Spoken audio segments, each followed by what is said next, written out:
Assalamualaikum warahmatullahi wabarakatuh. Saya akan menjelaskan bab 8 dari kelompok 3, yaitu menghindari akhlak masmumah dan membiasakan akhlak mahmudah agar hidup lebih nyaman dan berkah. Yaitu ada tujuan pembelajaran. Yang pertama, menganalisis manfaat menghindari sikap temperamental, menumbuhkan sikap kontrol diri dan berani dalam kehidupan sehari-hari. Pengertian, dalil, macam, dan manfaatnya. Yang kedua ada menyajikan paparan tentang menghindari perilaku temperamental, menumbuhkan sikap kontrol diri dan berani. Yang ketiga, meyakini bahwa sikap temperamental merupakan larangan dan sikap kontrol diri dan berani adalah perintah agama. Yang keempat, menghindari sikap temperamental dan membiasakan sikap kontrol diri dan berani dalam kehidupan sehari-hari. B. Infografis. Setelah mempelajari materi tentang menghindari akhlak masmumah atau sikap temperamental atau godop dan membiasakan akhlak mahmudah, kontrol diri dan berani membela kebenaran, maka saya akan kompeten untuk menghindari sikap temperamental, yaitu dengan bertekad untuk menjadi orang yang sabar dan tidak mudah marah, hidup nyaman dan berkah, membiasakan untuk kontrol diri, membiasakan sikap berani dalam kebenaran. Kita juga harus berani membela kebenaran dan keadilan. Yang C ada ayo tadarus. Sebelum memulai pembelajaran, marilah kita tadarus Al-Quran terlebih dahulu. Bacalah Quran surat Al-Imran surat ketiga ayat 133 sampai 134. Bismillahirrohmanirrohim. Wa syari'u ila maghrifatim mir rabbikum wa jannatin ardulas samawati wal ardu uidat lil muttaqin. Dan bersegeralah kamu mencari ampunan dari Tuhanmu dan mendapatkan surga yang luasnya seluas langit dan bumi yang disediakan bagi orang-orang yang bertakwa. Bismillahirrahmanirrahim. Alladzina yunfiquna fis sarai wad dharrai wal qadiminal ghaidha wal afina 'anin nas wallahu yuhibbul muhsinin. Yaitu orang yang berinfak baik di waktu lapang maupun sempit, dan orang-orang yang menahan amarahnya dan memaafkan kesalahan orang lain, dan Allah mencintai orang yang berbuat kebaikan. Menghindari diri dari sifat temperamental atau godop. 1. Definisi sifat temperamental atau godop.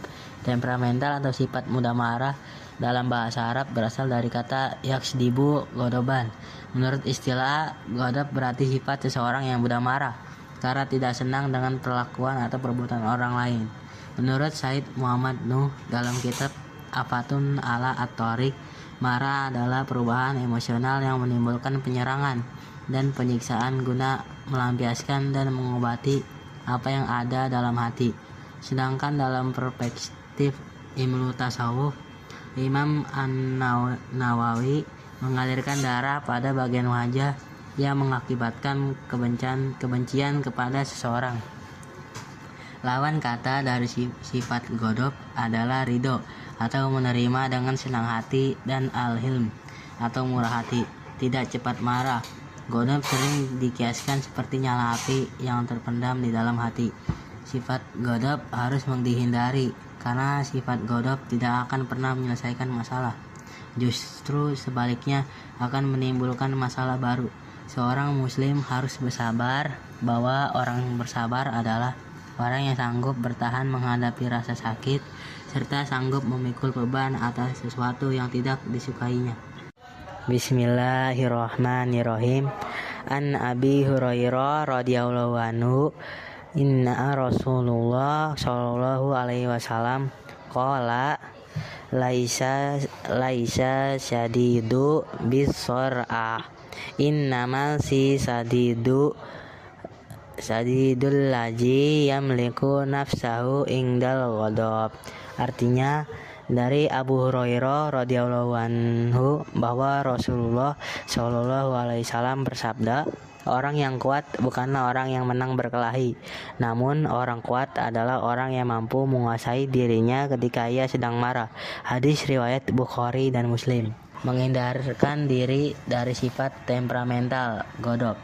2. Penyebab sifat temperamental atau godop. Marah, godop adalah situasi yang normal dan manusiawi, karena ia merupakan sifat yang melekat pada tabiat seseorang. Namun seorang mukmin harus berusaha mengendalikan sifat marah tersebut. Secara umum, penyebab kemarahan terdiri dari 2 faktor, yaitu A. Faktor fisik jasmania dan B. Faktor psikis atau rohania. Kehidupan manusia terdiri dari 2 unsur, yaitu jasmania dan rohania. Keduanya harus mendapatkan porsi perhatian yang seimbang. Adapun penyebab kemarahan secara fisik adalah 1. Kelelahan yang berlebihan.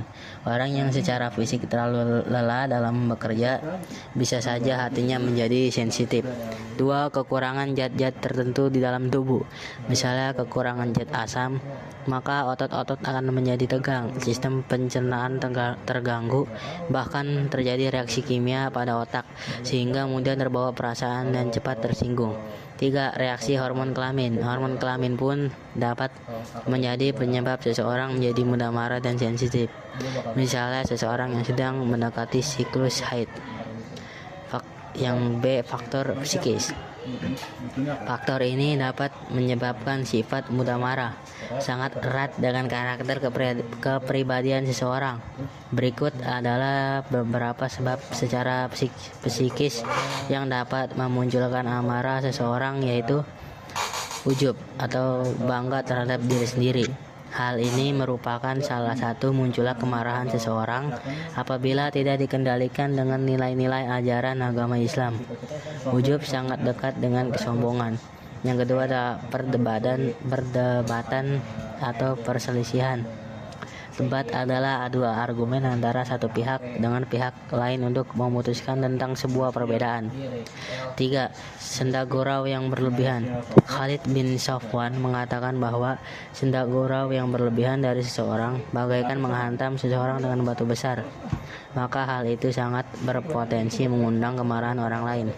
4. Ucapan yang keji dan tidak sopan.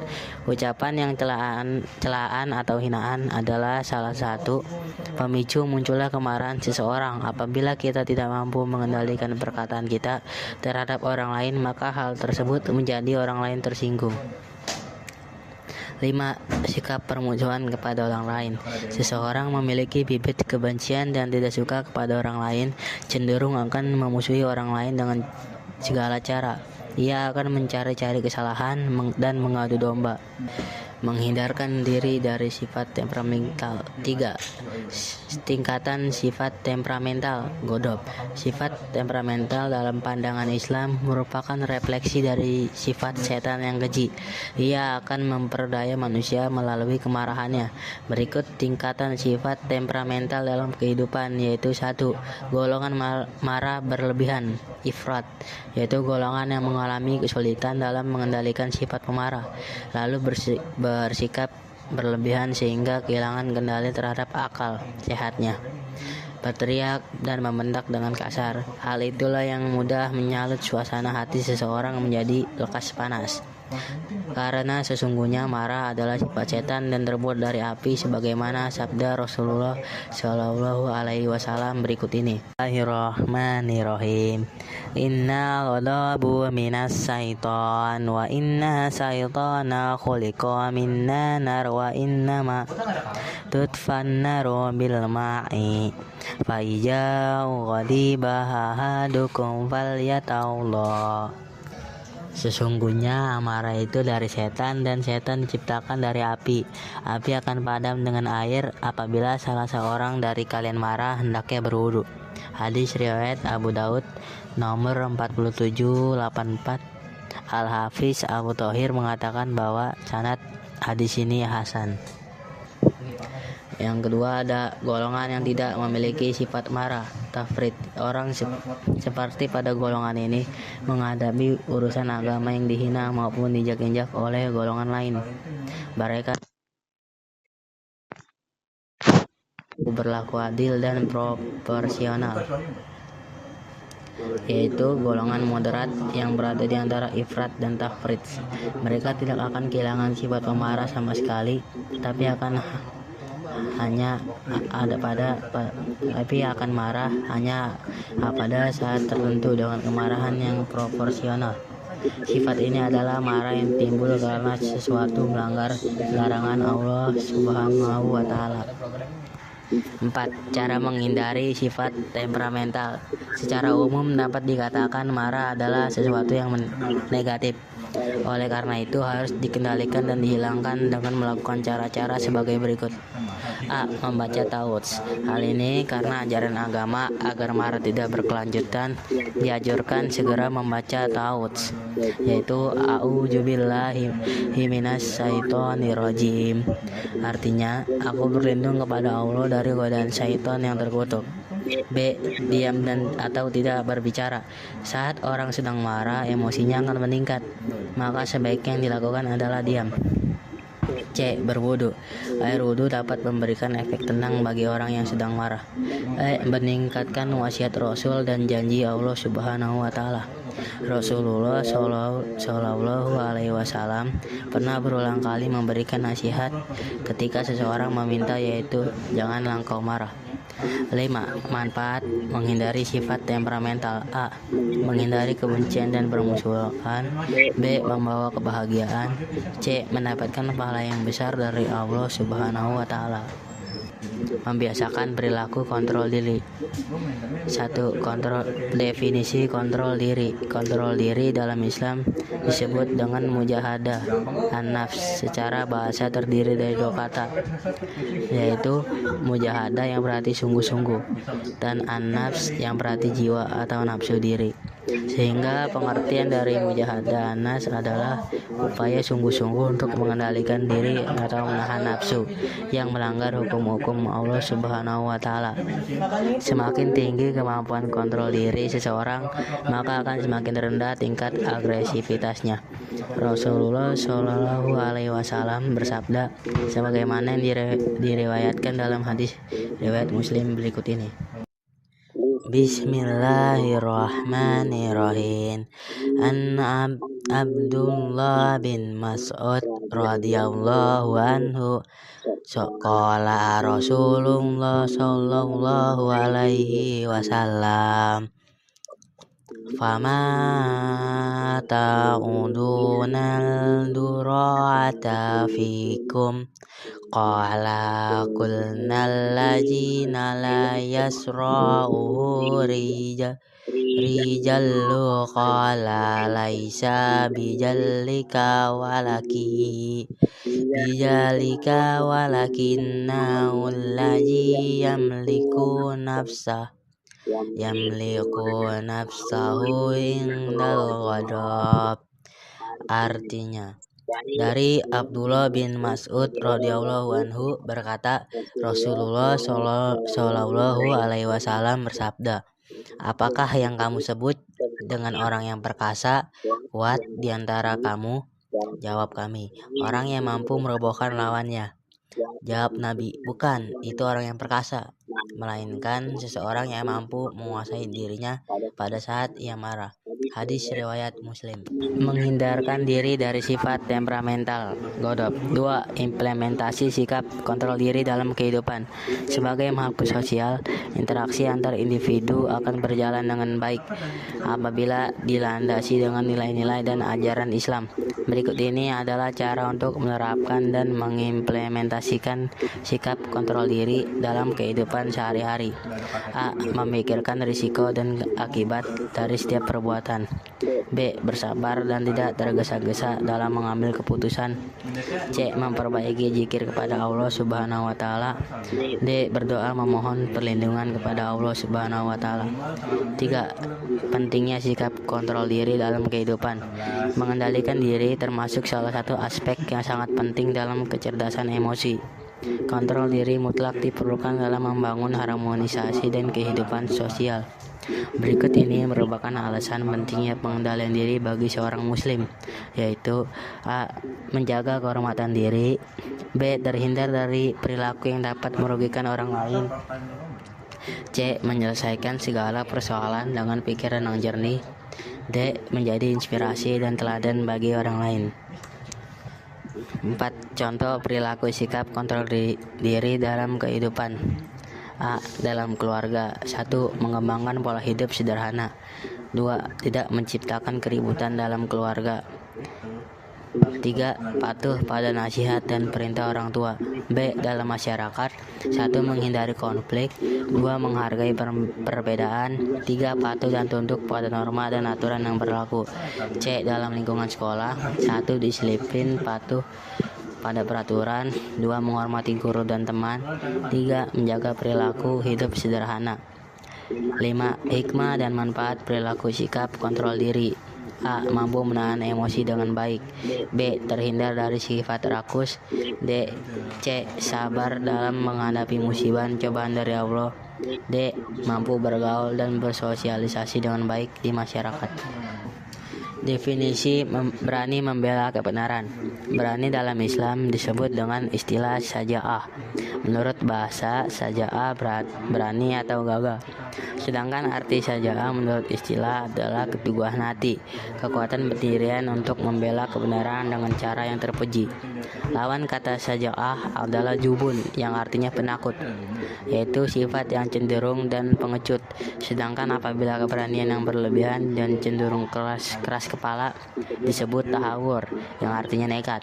Orang yang disebut dengan pemberani adalah orang yang tidak takut menghadapi apapun, karena sesungguhnya tidak ada kekuatan yang sanggup mendatangkan manfaat atau mudarat terhadap siapapun selain Allah, sebagaimana disampaikan Rasulullah dalam hadis berikut ini. Bismillahirrahmanirrahim.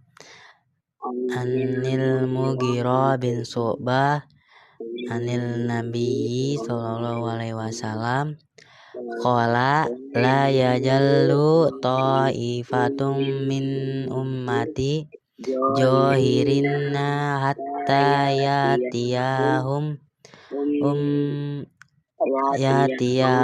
amrullahi wa hum johirun. Artinya, dari Al-Mughirah bin Syu'bah dari Nabi Shallallahu Alaihi Wasallam, beliau bersabda, akan senantiasa ada dari golongan umatku yang membela kebenaran hingga ketetapan Allah Subhanahu wa Ta'ala datang kepada mereka dan mereka dalam keadaan menang. Hadis riwayat Bukhari. Membiasakan perilaku berani membela kebenaran. Yang kedua, implementasikan sikap berani membela kebenaran dalam kehidupan. A. Berani menghadapi musuh di medan pertempuran, jihad fi sabilillah. B. Berani mengatakan kebenaran. C. Berani menyimpan dan menjaga rahasia. D. Memiliki daya tahan tubuh yang kuat. E. Mampu mengendalikan hawa nafsu. F. Berani mengakui kesalahan. G. Berani objektif menilai diri sendiri.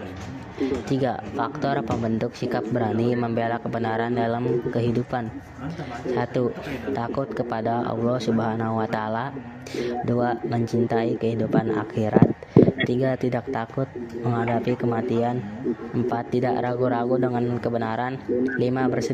Berserah diri dan yakin akan pertolongan Allah Subhanahu wa Ta'ala. 4. Hikmah dan manfaat sikap berani membela kebenaran dalam kehidupan. A. Manfaat bagi diri sendiri. Seorang mukmin yang memiliki sifat saja'ah akan memiliki kualitas mental dan bersikap dewasa. Ia akan senantiasa berani memperjuangkan kebenaran. B. Manfaat bagi agama, negara, dan bangsa. Bangsa yang besar akan terwujud jika masyarakatnya terbiasa dan memiliki budaya berani, saja'ah. Demikian juga seandainya seluruh rakyat Indonesia memiliki sifat saja'ah, maka negara kita akan menjadi negara yang kuat. Sekian, terima kasih.